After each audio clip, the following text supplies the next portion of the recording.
Hello everyone, start करते हैं हम आज का लेक्चर। आज का टॉपिक हमारा है एक्वायर्ड इम्यूनिटी। ठीक है, लास्ट क्लास में हमने इम्यूनिटी वाला पार्ट कवर कर लिया था, इन्नेट इम्यूनिटी का। अब हम बात करेंगे एक्वायर्ड इम्यूनिटी क्या है। इससे स्टार्ट करने से पहले हम थोड़ा सा रिकॉल कर लेते हैं कि इम्यूनिटी क्या थी।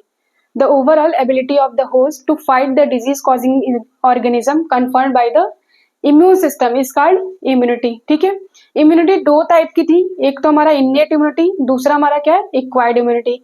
इन्नेट इम्यूनिटी वाला पार्ट हमने सेकंड लेक्चर में कवर कर लिया था। अब हम बात करते हैं एक्वायर्ड इम्यूनिटी क्या है। ठीक है, एक्वायर्ड इम्यूनिटी ये हमारा इंटरनल होता है और second line of defence mechanism के अंदर आता है। ठीक है, एक्वायर्ड इम्यूनिटी क्या है, ये हमारे बाहर से इन्फेक्शन या वैक्सीनेशन के थ्रू डेवलप होती है। ठीक है, जब कोई वैक्सीनेशन या इन्फेक्शन हमारे बॉडी में होता है तब ये एक्वायर्ड इम्यूनिटी हमारे बॉडी के अंदर डेवलप होती है। ठीक है, अगर हम फीचर ऑफ एक्वायर्ड इम्यूनिटी की बात करें तो ये हमारे स्पेसिफिसिटी होता है और डाइवर्सिटी होता है, मेमोरी सेल डेवलप करता है और डिस्क्रिमिनेशन होता है। स्पेसिफिक मतलब कि जो हमारा एक्वायर्ड इम्यूनिटी है वो स्पेसिफिक होता है, बिकॉज क्योंकि हमारा जो इन्नेट इम्यूनिटी था वो सभी प्रकार के पैथोजन के लिए सेम रिस्पॉन्स डेवलप कर रहा था। ठीक है, इसलिए उसे इन्नेट इम्यूनिटी को नॉन स्पेसिफिक बोला गया था। और एक्वायर्ड इम्यूनिटी क्या है, स्पेसिफिक है, यानी ये एक स्पेसिफिक पैथोजन या इन्फेक्शन के अगेंस्ट ही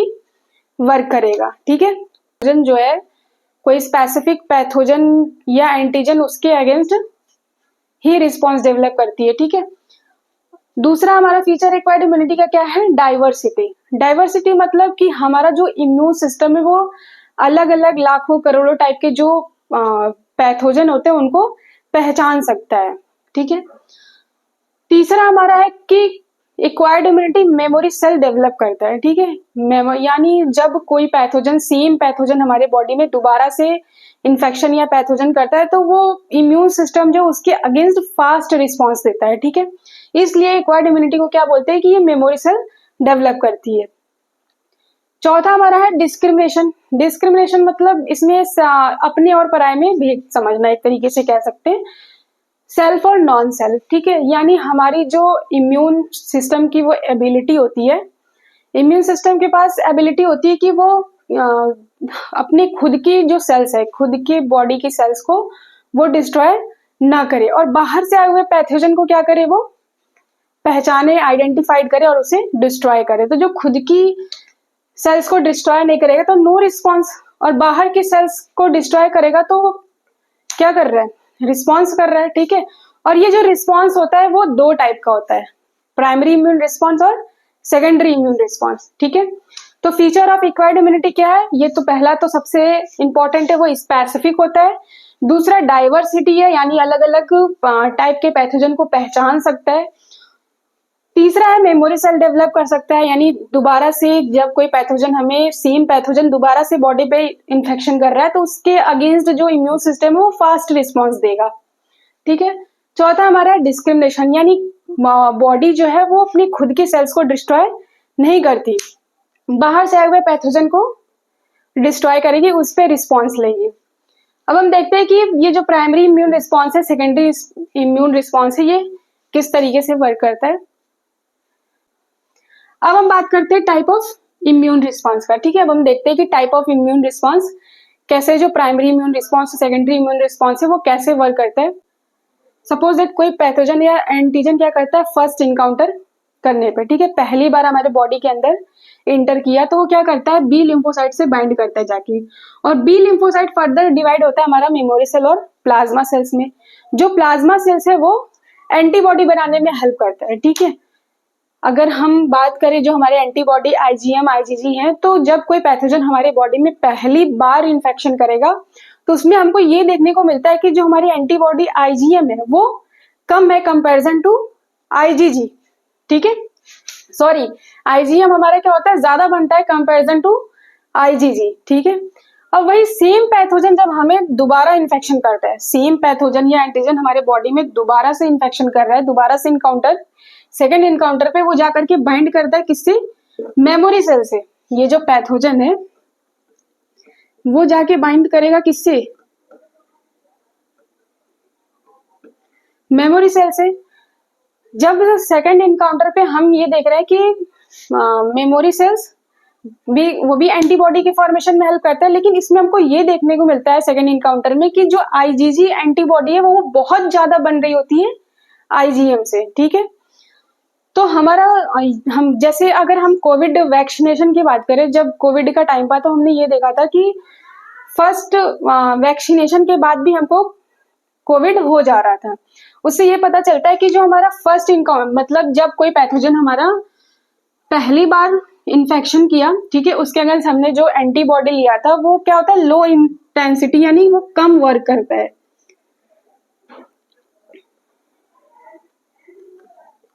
ठीक है। इसमें आईजीएम, लोग सोचते थे कि चलो हमने एक फर्स्ट वैक्सीनेशन करा लिया, अब तो फ्री, अब तो हमें कोविड होने वाला नहीं है, लेकिन ऐसा नहीं था। बहुत से ऐसे लोग थे जो उनको फर्स्ट वैक्सीनेशन का डोज लग गया था, उसके बाद भी कोविड हो जा रहा था, क्योंकि जो हमारा वैक्सीनेशन है वो जो फर्स्ट वैक्सीनेशन था वो बहुत लो इंटेंसिटी का होता है, ठीक है। इसलिए उसको रिएक्ट करने में टाइम तो लगेगा। सेकंड, जब हमारा सेकंड वैक्सीनेशन हो जाता तो चांसेस बहुत ज्यादा थी कि हम कोविड नहीं हो रहा था लोगों को, ठीक है। तो हमको समझ में आया कि जब पैथोजन या एंटीजन जब पहली बार इन्फेक्शन करता है, ठीक है, तो वो जाकर के बाइंड करता है बी लिम्फोसाइट से, ठीक है। जब कोई पैथोजन या एंटीजन पहली बार बॉडी के अंदर इंटर करता है तो वो जाके किससे बाइंड करता है, बी लिम्फोसाइट से। और बी लिम्फोसाइट हमारी डिवाइड हो जाती है इसमें मेमोरी सेल और प्लाज्मा सेल्स में, ठीक है। प्लाज्मा सेल जब सिर्फ हमारा क्या बनता है, एंटीबॉडी का फॉर्मेशन हो रहा है, ठीक है। उसमें जो एंटीबॉडी बन रही है आईजीएम आईजीजी, हमको ये देखने को मिला फर्स्ट इनकाउंटर से कि जो आईजीएम है वो ज्यादा बन रहा है कंपैरिजन टू आईजीजी। लेकिन जब सेम पैथोजन हमारे बॉडी में दोबारा से इंटर किया तो वो जाकर के बाइंड करता है मेमोरी सेल से, ठीक है। मेमोरी सेल से बाइंड करता है तो हमको ये देखने को मिलता है कि जो हमारा आईजीजी एंटीबॉडी है वो बहुत ज्यादा बन रही है कंपैरिजन टू आईजीएम, ठीक है। इसीलिए हम लोग कह रहे थे कि इसलिए इसको क्या बोलते हैं, हाई इंटेंसिटी,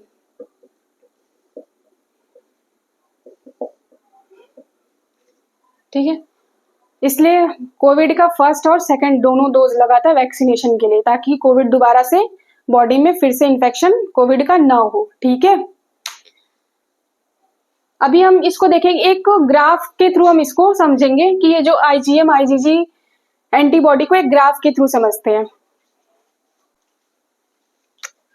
अब जो हमारी एंटीबॉडी है उसे हम एक ग्राफ के थ्रू समझते हैं, ठीक है। ये हमारा एक एंटीबॉडी का ग्राफ है, ये जो नंबर ऑफ डे रिप्रेजेंट कर रहा है 14, 28, 42, 55, ठीक है। और कर रहा है परसेंटेज ऑफ एंटीबॉडी। दो टाइप के एंटीबॉडी हमने देखा था, आईजीएम आईजीजी, ठीक है। बहुत टाइप के होते हैं, करीब 5-6 टाइप के एंटीबॉडीज होते हैं, भी हम आगे के लेक्चर में देखेंगे। आईजीएम और आईजीजी का हम ग्राफ देखते हैं तो जब हमारा फर्स्ट प्राइमरी इम्यून रिस्पॉन्स, ठीक है, फर्स्ट इनकाउंटर पे हम ये देख रहे थे कि आईजीएम ज्यादा बन रहा था कंपैरिजन टू आईजीजी, ठीक है। ये हमारा क्या है, फर्स्ट इनकाउंटर का ग्राफ है, ठीक है। इसमें हमको क्या देखने को मिल रहा है कि आईजीएम क्या है, ज्यादा बन रहा है कंपैरिजन टू आईजीजी, ठीक है। और ये दूसरा हमारा सेकंड इनकाउंटर, जब हम सेम पैथोजन हमारे बॉडी में दोबारा से इन्फेक्शन करता है तो क्या होता है, आईजीजी बहुत ज्यादा अमाउंट में बनने लगता है कंपैरिजन टू आईजीएम, ठीक है। तो ये हमारा एक ग्राफ एंटीबॉडीज का, ठीक है। आपने ये नोटिस किया होगा कि जब कोविड का वैक्सीनेशन लग रहा था तो वो मिनिमम 1 मंथ के ड्यूरेशन पे लग रहा था, यानी फर्स्ट जब वैक्सीनेशन आपने कराया तो उसके कम से कम 1 मंथ बाद आपको सेकंड डोज लग रहा था वैक्सीनेशन का, ठीक है। तो फर्स्ट इनकाउंटर पे देख लिया हमने। सेकंड इनकाउंटर, जो फर्स्ट इनकाउंटर है वो हमारा लो इंटेंसिटी का होता है, यानी जब हमने कोविड का पहला डोज लगवाया था, फर्स्ट डोज लगवाया था वैक्सीनेशन का, तो वो बहुत ही कम काम करता था, ठीक है। तब दोबारा से लोगों को कोविड हो सकता था, हो जाता था। जब लोगों ने फर्स्ट वैक्सीनेशन करा लिया था उसके बावजूद भी लोगों को क्या होता, कोविड हो रहा था। इससे ये पता चलता है कि जो हमारा एंटीबॉडी है, जो कोविड की वैक्सीनेशन में जो एंटीबॉडी थी वो कम वर्क कर रही थी, ठीक है। इसलिए जो फर्स्ट इनकाउंटर करने पे हमारा क्या लो इंटेंसिटी है, ठीक है। और इस जब हमारा सेकंड डोज लग रहा था, सेकंड डोज का भी ड्यूरेशन बना रखा था 42 डेज बना रखा था ना, 42 डेज बाद हमको सेकंड डोज लग रहा था, ठीक है। तो कम से कम फर्स्ट इनकाउंटर में तो 1 मंथ का लगा। अब 1 मंथ के बाद आप 28 टू 42 डेज के बीच में आपको सेकेंड डोज लगवानी थी, 14 डेज, ठीक है। तो ये पूरा हमारा ग्राफ है आईजीएम और आईजीजी एंटीबॉडीज का, ठीक है। इसीलिए जो हमारा फर्स्ट इनकाउंटर उसे क्या बोलते हैं, हाई लो इंटेंसिटी, और जो सेकंड इम्यून रिस्पॉन्स में हमारा वो बहुत हाई इंटेंसिटी होता है, ठीक है।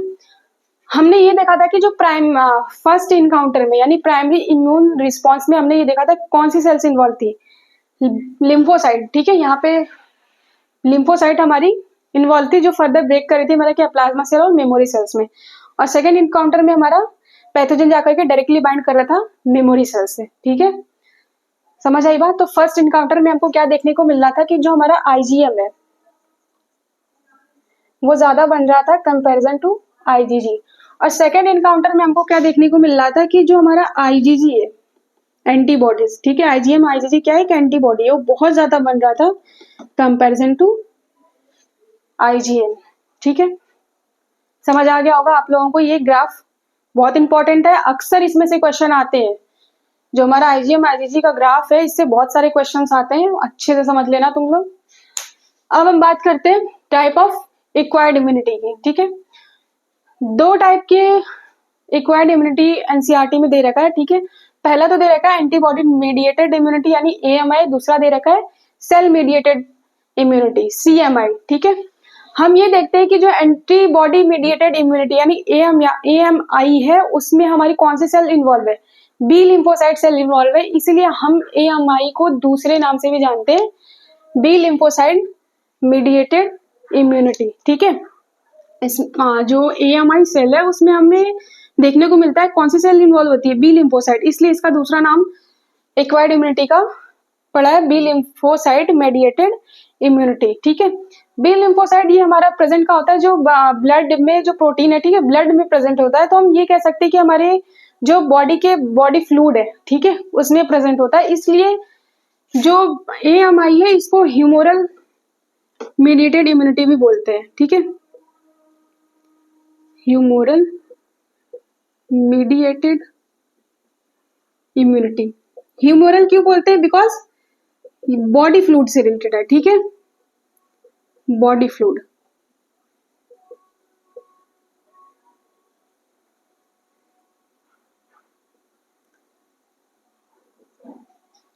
ठीक है, बी लिम्फोसाइट हमारे एंटीबॉडी मीडिएटेड इम्यूनिटी में बी लिम्फोसाइट्स इन्वॉल्व होती है जो हमारी फर्दर डिवाइड होती है प्लाज्मा सेल्स और मेमोरी सेल। प्लाज्मा सेल्स ये करती है, ये हमारी फॉर्मेशन ऑफ एंटीबॉडी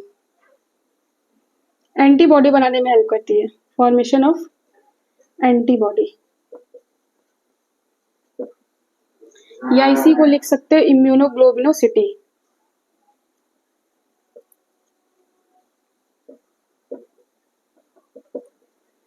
ठीक है।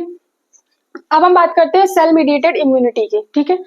सेल मीडिएटेड इम्यूनिटी में कौन सी सेल इन्वॉल्व होती है, टी लिम्फोसाइट, इसीलिए हम इसको दूसरे नाम से जानते हैं टी लिम्फोसाइट मेडिएटेड इम्यूनिटी। ये जो सेल मेडिएटेड इम्यूनिटी है वो रिस्पॉन्सिबल होती है हमारे ऑर्गन ट्रांसप्लांटेशन और टिश्यू ग्राफ्टिंग के लिए, ठीक है। तो जो सेल मेडिएटेड इम्यूनिटी है वो हमारी रिस्पॉन्सिबल होती है टिश्यू ग्राफ्टिंग और ऑर्गन ट्रांसप्लांटेशन में, ठीक है। आगे हम देखेंगे कि टिश्यू ग्राफ्टिंग और ऑर्गन ट्रांसप्लांटेशन का क्या कॉन्सेप्ट है, क्या क्या प्रोसेस होती है उसमें, ठीक है।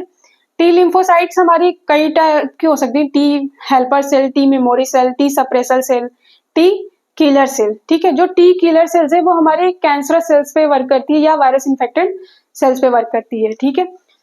अब हम बात करेंगे कि टिश्यू ग्राफ्टिंग क्या है या ऑर्गन ट्रांसप्लांटेशन क्या है, ठीक है।